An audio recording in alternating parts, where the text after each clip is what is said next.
定好，要这么能为了提升这个雅觉度要做什么样的活动，然后决定安排今天的那个座谈会。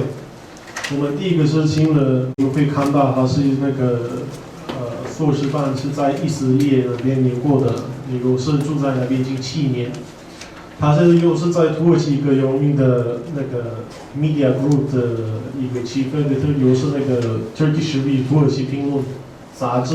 Change, source of dynamism, whether it be towards violence, revolts, gain their full independence from colonial Western countries. Islam as a case where Islam is used by radicals as a destructive element, but we can see the 1980 military coup in Turkey, where Islam was used by the army generals as a constructive element in order to create we cannot dismiss Islam when studying or speaking about the Middle East. Well, of course, I'm speaking about the very recent changes in the Middle East, particularly within the framework of Arab Spring and what I will call the Turkish Spring. Gaza Strip in 2005 through elections. We have the case of Hezbollah, who came to power, not absolutely, but to some extent in 2007, but certainly absolutely in 2011 in Lebanon. These two political parties do have military wings also. They engaged in terrorist activities. This is one use of Islam in the region.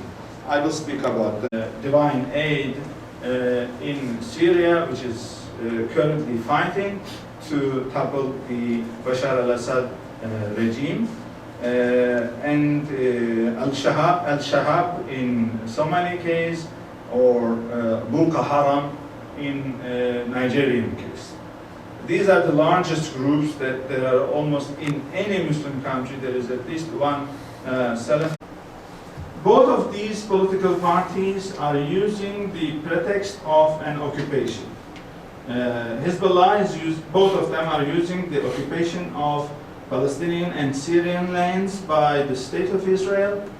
But this pretext is used both against the State of Israel, the army of Israel, and against their own people. So we see sometimes Hezbollah or Hamas using violence against their own people, claiming that violence is legitimate out view when it comes to the daily political issues. These movements are not planning, are not hoping to change the established secular regimes in their countries into a Sharia. They know they cannot do that.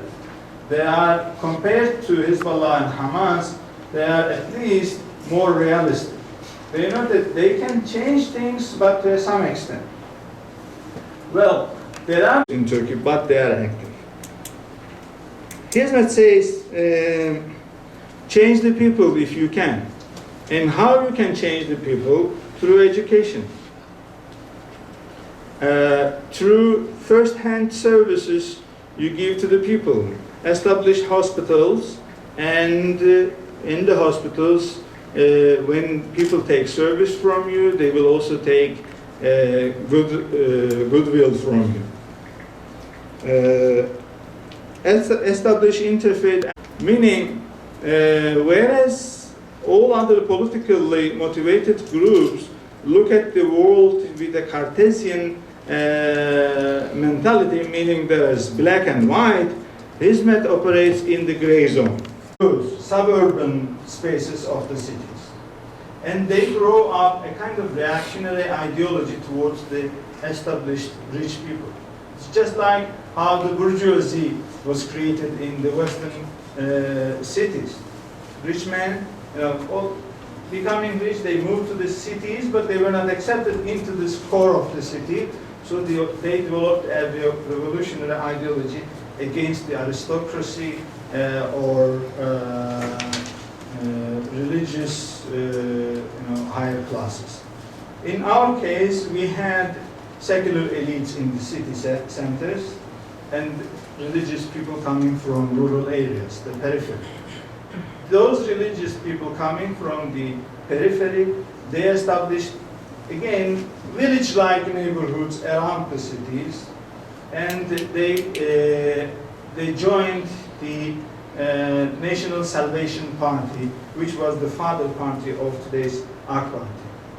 Inevitably, they developed revolutionary ideas. They were not happy with the establishment. They believed that the state was making only several families rich, and rich was becoming richer, poor was becoming poorer. They had to fight for their future and so on. By time, they also became rich. But this mentality stayed there. They were critical of Western civilization. They were skeptic of democracy. They believed their vote didn't mean anything, and so on. Well, what I'm telling you is the story of Turkish Prime Minister.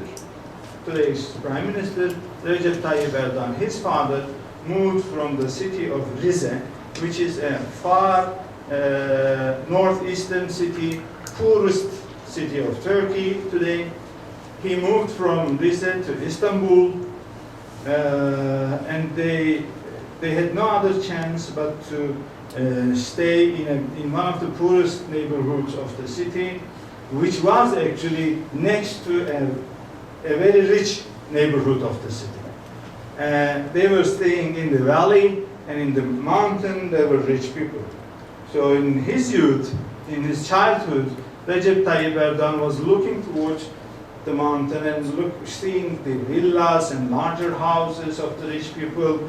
And whenever he asked his father why we cannot live there, his father would probably say, these are the secular people, they are being nurtured by the state, you know, we have to work hard in order to come to their level, and so on.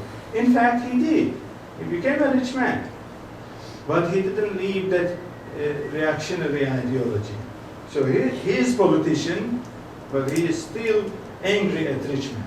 If you read further on Turkish politics, you will realize that he is still struggling with the old rich people, elite of the Turkish economy. Very different to horizontal mobilization, there was also a vertical mobilization. Vertical mobilization is symbolized by Hizmet movement. Of course, Hizmet also induced horizontal mobilization, but always together with a vertical mobilization. What I mean by vertical mobilization is moving from lower class to the middle class, from middle class to the higher class through education. So Hizmet took people from eastern, southeastern, northeastern, poorer areas of Turkey, convinced the fathers and mothers of young children that their children needs to go to school, private schools, learn English, and go to Europe or United States, make MAs and PhDs there in order to help Turkey develop, improve economically, culturally, philosophically. And these children moved, in a very short time, moved between classes. And when they entered into university entry exams, they scored the highest scores. I'm not trying to make a comparison between myself and the Prime Minister. Of course, he's from an older generation. But I know my own story. My grandfather was from Artvin, which is next to Rize, the city of Prime Minister Erdogan's father's city. So we are coming from this very similar socioeconomic background. In fact, my grandfather was performing even worse than his father. My grandfather had no education at all, and he was working as a stone cutter. He was cutting stones with his hands to be used in rural area buildings. This is one of the worst works you can do. But he managed to send my father, his son, to a high school, who became a primary school teacher, and he moved to the middle of the country, a city called Samsun, where I was born. Of course, this was a mobility from the low of the lowest to the lower middle class. At least my father was able to provide for 6 children. And all of those 6 children went to universities. It's not easy to provide for university education for 6 children. But our education actually moved us from lower middle class to middle class. I moved to Istanbul, which is actually a core country. And when I moved to Istanbul, I didn't go to the poorer neighborhood because I had an entry score, a highest entry score in the university exam, and I went to the best university of Turkey, the Bosphorus University. And it is, of course, at the center of the richest neighborhood of Turkey. So I had never had this Cartesian understanding between rich and poor because I was living in between them. I was given bursaries by Hizmet movement. So I never felt myself as the suppressed periphery people. I never felt as segregated against or denigrated by the rich people. I was living among them. So I never grew a political ideology that would say we have to change this regime. But I grew a social, psychological activism that I said we need to continue on bringing more and more poor people to those richer areas of the country so as to help them to move upward in the socio-economical economy. This explains why Hizmet is a bottom to top, whereas AK Party is top to bottom change model. As long as these two groups work together, they actually complement each other. AK Party as an elite, rich, religiously motivated group needs the grassroots, and Hizmet has the grassroots. In the case of Arab Spring, we don't have any middle class, we don't have any grassroots movement that is within the richer, within the well-established neighborhoods of the society. Yes, Muslim Brotherhood has enough people, like 2 million people they can mobilize to the Tahrir Square, or lately they started to use Rabia. They can mobilize people, but they are coming from the cemeteries. They are coming from poorer areas of the city. There are rich Muslim Brotherhood people, but those rich Muslim Brotherhood people are like the rich AK Party people. They have a reactionary ideology. They want to change the regime, not a dialogue, but a dialectics. And in the case of Egypt, Tunis, we don't see any kind of mobility between social classes. If you are born poor, you stay poor. If you are born rich, you stay rich.